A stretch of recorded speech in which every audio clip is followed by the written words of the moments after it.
Can you hear me? Yes. Okay, good. Oh, John, you've gone quiet. Still? No, there There you you go. are.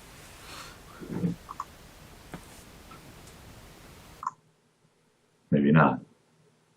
Hopefully not tonight. Good evening and welcome to the CASAA update for the week of 6/29/2015. Hi, Alex. How's it going? It's going good. So, what has been happening lately? Well, things seem to be quieting down a bit. Always good to start off with some good news. The New York State Legislature adjourned last week, and they managed to do that without passing any horrible anti-vaping legislation. I think for those keeping score, the only bill I believe that was signed into law was actually a bill that was passed last year, but that was the child-proof or child-resistant packaging bill. And I believe there's already been a few, it's 3 or 4 manufacturers, not necessarily based in New York, I think that were served with some hefty fines, and I think it was like $90,000 all said and done between 3 or 4 different manufacturers. So anybody interested in researching that, go ahead. I don't have that information in front of me, but suffice to say, child-resistant packaging is the law of the land in New York State, but no flavor ban, no taxes, no indoor use ban at the state level, and just a friendly word of caution. Indoor use bans have been creeping across New York State, county by county. So just because the state legislature has adjourned does not mean that your county legislature won't do something silly. So everyone should be paying attention to that. And then what did we do for Connecticut? We released a call to action for Connecticut late last week. I'm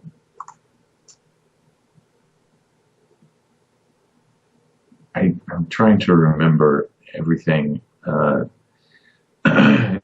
There were 3 or 4 bills in Connecticut this year, and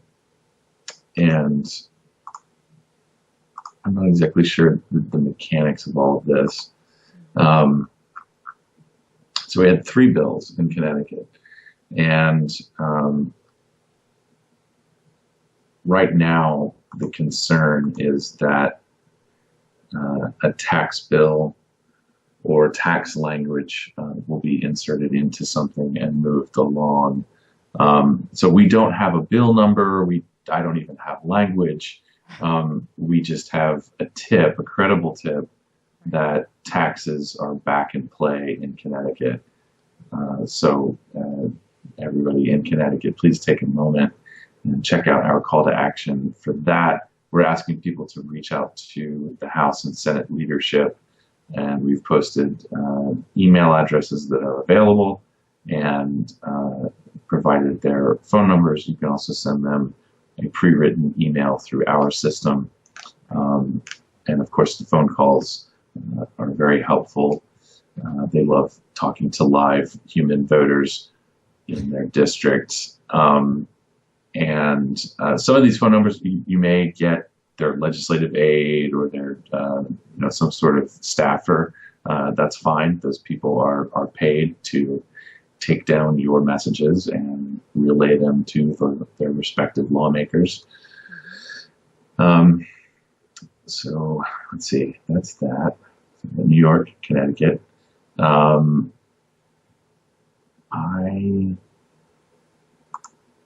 haven't put this together yet, but I got this from your daily nicotine email list, Jam. I can do a little it's not self-promotion if I do it. For those of you who don't know, Jan Johnson puts out I don't even know what to call it. It's kind of an online newspaper. Paper LI. Paper LI, Yeah. which has a collection of vaping-related, nicotine-related, smoking-related, other kind of policy-related articles culled from the internet. And I have found it to be useful when I have the opportunity to sit down and comb through the headlines or the patience to do it. Unlike Jan, I don't have a lot of patience to sift through the news and find these useful bits, which is why it's good to subscribe to it. It's the Daily Nicotine, right? Yeah. The Daily Nicotine, the appropriately named Paper LI, Daily Nicotine. And so in last week's, I guess this is almost a week old, and I'm going to butcher the name. I think Snohomish County, Washington. I debated whether or not the S was silent. So if you are a resident of Snohomish or Snohomish County, Washington, and please send your complaints to takeaction@CASAA.org. Be sure to mention that you heard me butcher the name of your county on the CASAA podcast, and we'll hook you up with a free membership to CASAA, which is everybody. It's free for everybody. Just to full disclosure there. But Snohomish County in Washington, their county board of health is soliciting comment from residents regarding possible implementation of a countywide indoor vaping ban. And I'm working on this tonight. I'll be emailing that out to Snohomish County residents. I read the article when I saw it, but right at the moment, I'm treating this as if they are looking for information about indoor use. Yeah. But you never know. With everybody participating in this, they may very well try to adopt some other regulations. And of course, Washington State already passed. Is it Washington State or Oregon? I get the two confused from a regulatory perspective, but I believe there's already a couple of bills in Washington State that affect things, but no indoor use ban, from what I understand. Is that correct? Yeah, not yet. Okay, good. But the big thing in Washington State was taxes. So anyway, and so the county is looking at getting your input. There is a hearing on Wednesday, July 1st. This is a subcommittee hearing. This is not this is not an opportunity for public comment, but the public is welcome. So I would suggest, if you are engaged in this issue and can make it to that hearing, it would be probably very useful to go and see what the Board of Health already knows, thinks they already know, on their county webpage describing the vaping and vapor products process that they're going through here. They have an interesting illustration of what an electronic cigarette looks like. It's really close to a mod, but then it's just not. It's pretty bad. So safe to assume that the Snohomish County Health, the Board of Health, really, really need your help to understand these products. Yeah. No, they're and most health departments just seem to get their information from the American Lung Association, Campaign for Tobacco-Free Kids, Stan the Mechanic. I mean, they have no input from actual people who use the devices, and you can tell. You can just tell by the silly things they say and what they attempt to write into their ordinances. Yeah, it's usually when that discussion tends to go off the rails, and if we're talking about an indoor use ban, and the discussion starts to lean or full on tilt towards flavors, and the children are putting other things in these devices or whatever. It's pretty clear that they've been getting their information from. Yeah, they're not getting good information. They definitely could use some help. Yeah, and this is something that we are trying more and more to get involved with. Well, not so much get involved with. That might be the wrong way to put it, but to engage at the local level, and we're doing what we can to put these alerts out as we get them, but it's not as accessible for us to do these things as it is at the state or federal level because of just the tools at our disposal. But it is really, really important for people to remember that a lot of state laws start out as local ordinances, and in the absence of state legislatures being in session, your city council and your county government or municipality are going to be taking a look at this issue. And I think I had seen, I don't know if it was Stan's post or somebody had quoted him somewhere saying that 350 cities, counties, municipalities around the country have passed some sort of regulation regarding electronic cigarettes, be it indoor vaping bans, or I'm not aware of many counties that have passed packaging laws. And of course, we have Montgomery County in Maryland that passed a tax. Juneau, Alaska passed a tax. Yep. So, and DC, I believe, I think that might be tomorrow, actually. We're looking at the District of Columbia considering a 70% wholesale tax on vapor products. So yeah. No, it's not the world's greatest news either. And then that alderman from Chicago. Oh my God. You read what he said. I may have read it, but it's okay. He wants to raise the tax on smokeless tobacco. He wants to raise it 30%, and they've already passed a tax increase this year. But he says the budget shortfall is too much, so they need to raise it. And then he says, well, since smoking rates have gone down, we need to look at other ways to generate income. For instance, there are other things we could tax: sugar, soda, electronic cigarettes. Mm-hmm.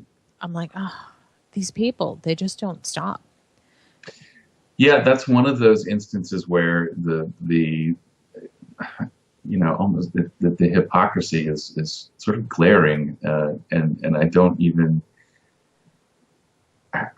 I guess they don't see it themselves, or maybe to the rest of the world, smoking and tobacco, nicotine, whatever, is just such an evil thing that it doesn't strike them as odd. But now that you bring that up, I think I may have tried to condense that into a tweet and found it very difficult because it's hard to get all of those words into 140 characters plus the link, saying, and this is probably the second or third time I've heard some sort of public official say this, of essentially, well, we just need the tax money, Yeah.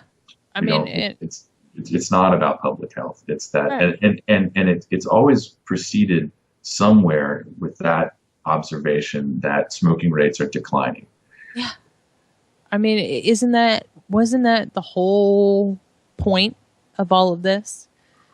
Of all of this ridiculousness with public health and we're going to ban everything here, and here. here's an alternative that's not hurting you, that's not hurting those around you. You know, we the community have done testing, significant testing on it. We believe it to be safe. You know, to bystanders, we absorb, you know, well over 90% of the whatever. And yet there they are like, oh, well, we need to tax it and we need to ban it because it looks like smoking. They might as well just say, we want your money and we don't want you to have any fun. I mean, that would definitely be honest.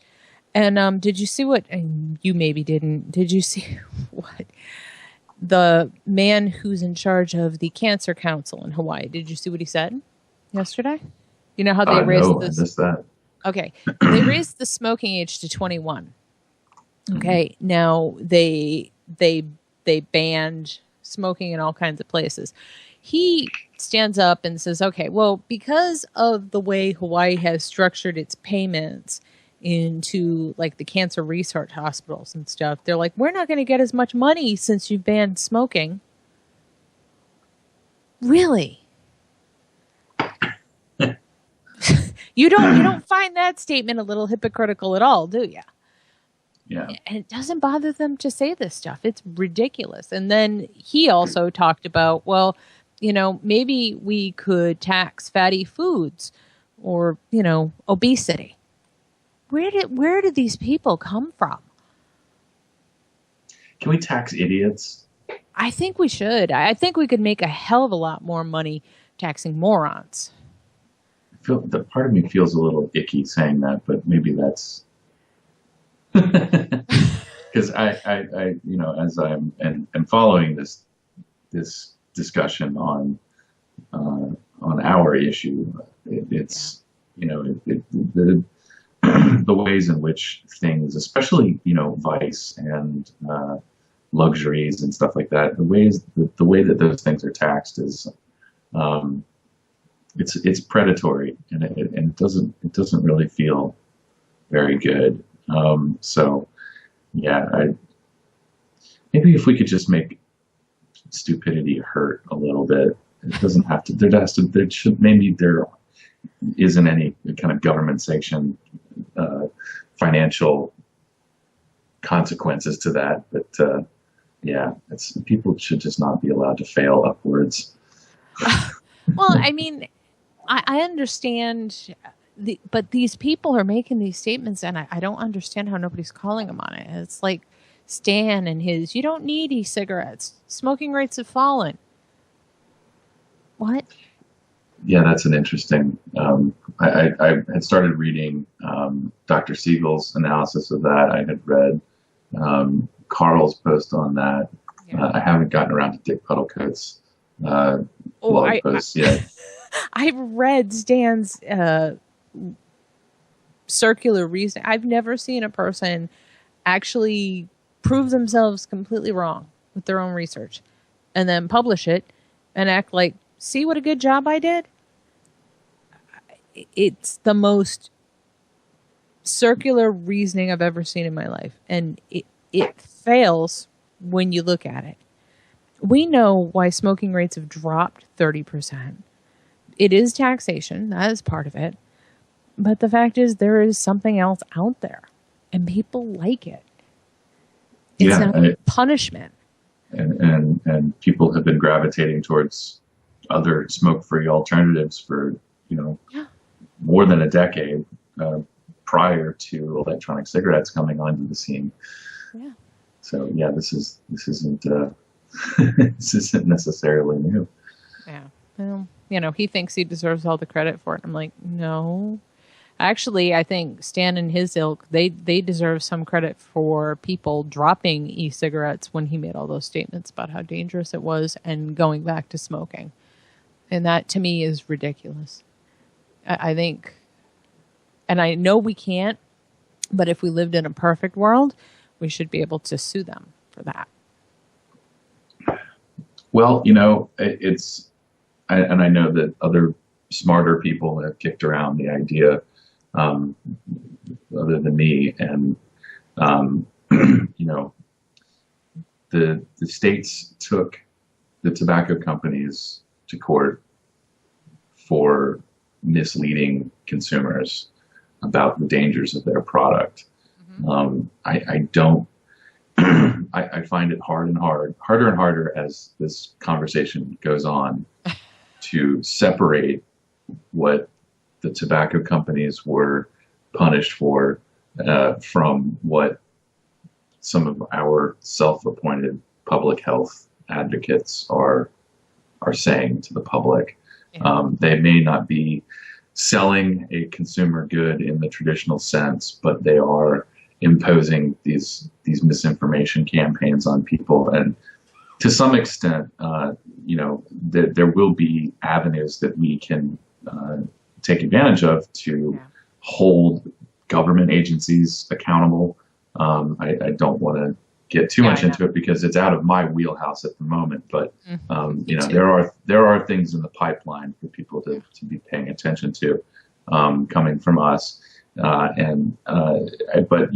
It's at some point down the line, I think that these health organizations should really take a step back and consider the amount of liability they are exposing themselves to, because there are tens of thousands of people, tens of thousands of smokers out there who have likely not tried these products or stopped using these products because of the fear-mongering that they've done. When John Banzaf ran ASH US, okay, for those who think I'm talking about something else. When he ran ASH US, he used to sell a lawsuit kit. And what that lawsuit kit did was it sued public boards of health. Like, it was all pretty much pre-written. You just selected your state, wrote in the names of the people on your board of health for not enforcing indoor smoking bans and this and that and this and that. And you paid your filing fee and you got your ban passed because no one wants to be sued.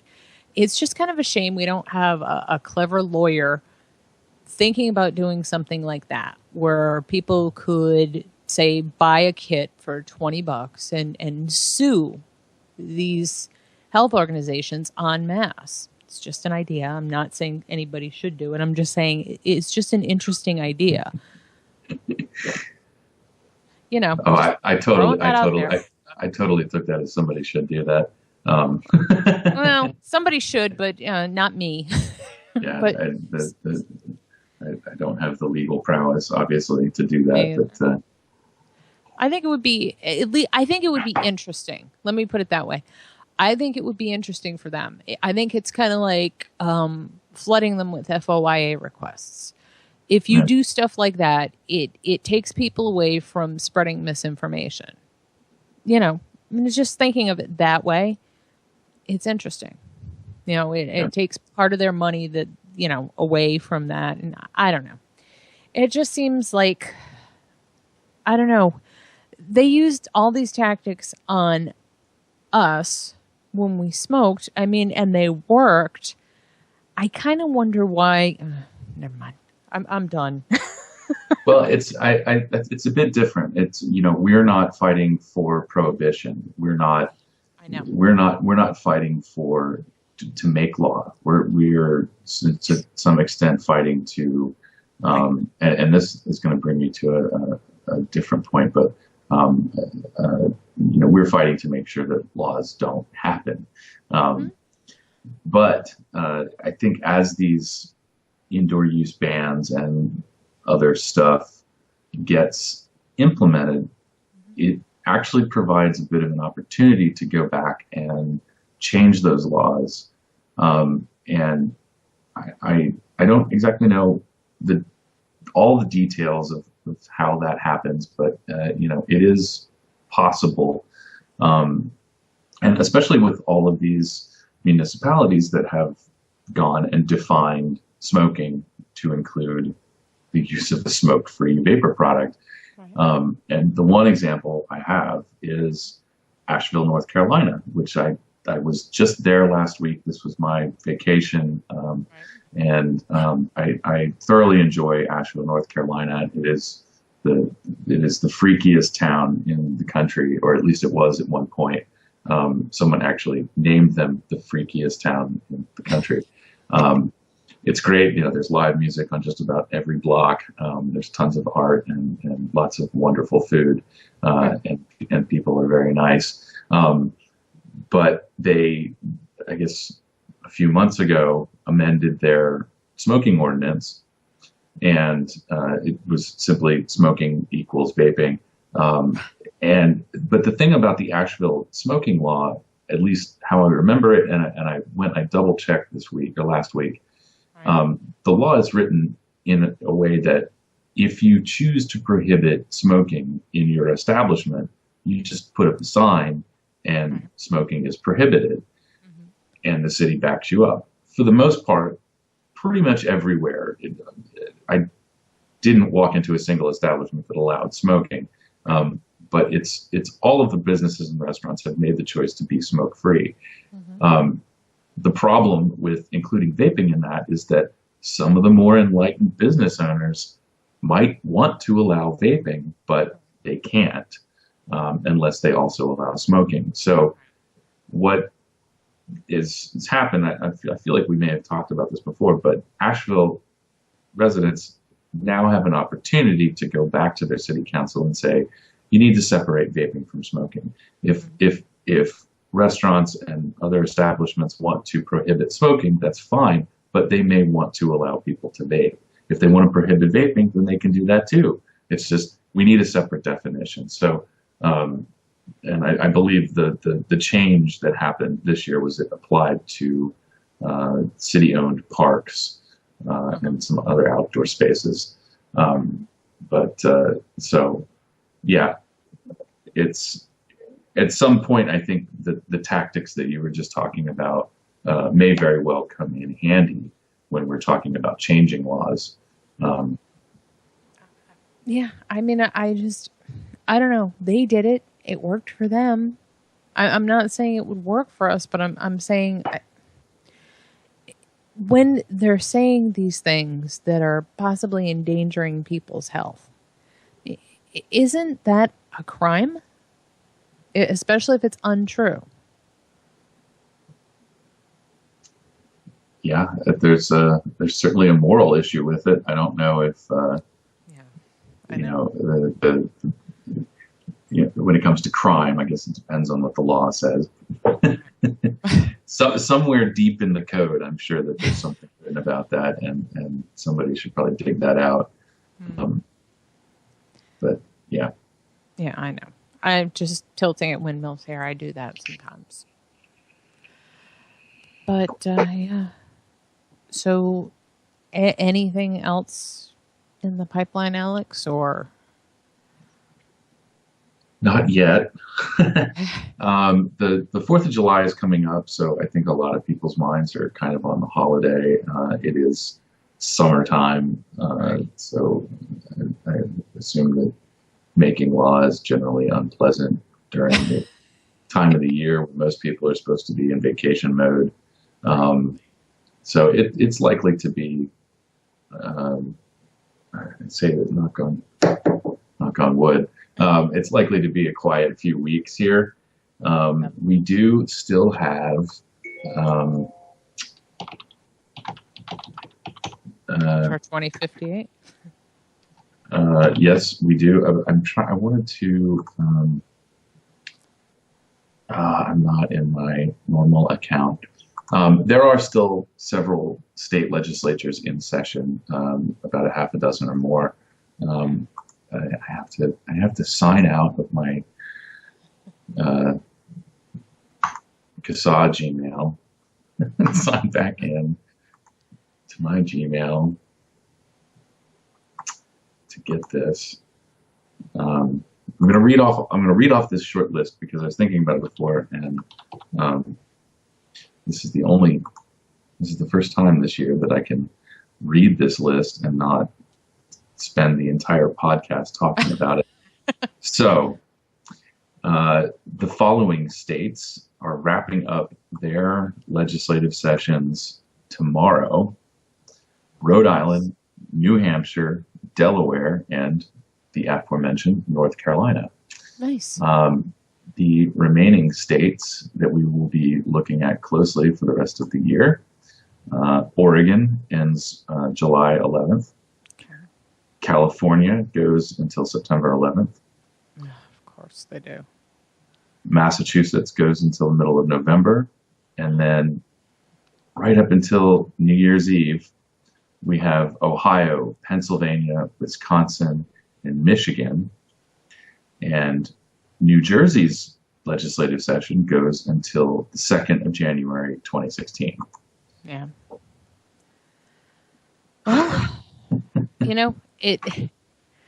I was going to say, gee, I thought it was only the worst states that like dragged it out forever. No. Massachusetts and New York and California, they only drag it out to like mid-November at worst. Can't believe some of these states run to the new year. It's crazy. Yeah. These people just don't really want to take a break. I don't know why. Well, these are, New Jersey, there's a lot of people living here, and they like the law. Pennsylvania as well. I don't quite know Pennsylvania's story. I lived there for over 10 years, but that's Pennsylvania. Thankfully, we have some very tuned in advocates in Pennsylvania that are very active and working diligently on keeping vaping accessible in that state. So kudos to them without naming them. You know who you are. Thank you.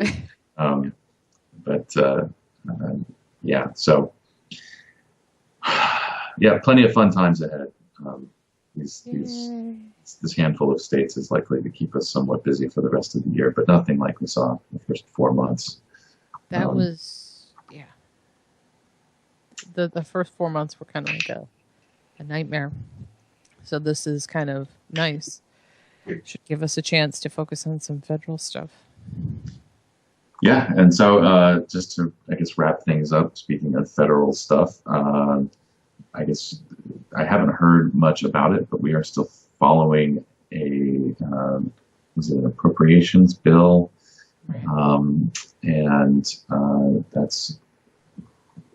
was an appropriations subcommittee. Yeah, it's like the subcommittee for agriculture and something really strange. Yeah, it's several agencies. All in one. I believe that might be moving to the full committee. We haven't issued a call to action for that because it's not necessarily something that we're going to have an impact on. I think the industry. It's a business thing. Yeah, the industry people are somewhat tuned into that, and if they need our help, we're here. But again, that's another bit of code in the federal at the federal level that would prevent the FDA from ripping all of our products off the market because of the grandfather date. And then, of course, HR 2058. I did notice last week we got an additional sponsor to that. Nice. I saw that this is at this point, this is predominantly a partisan bill. It's all Republicans on this. So it would be really nice for those of you that live in districts represented by a Democrat to put the screws to them and get them a little bit more motivated to save your life. Somebody should see if Bernie Sanders will co-sponsor this. I don't think he will. I'm just saying. Yeah, the harm reduction argument, it should play better with the liberal crowd, and that's just a point we need to keep making. Those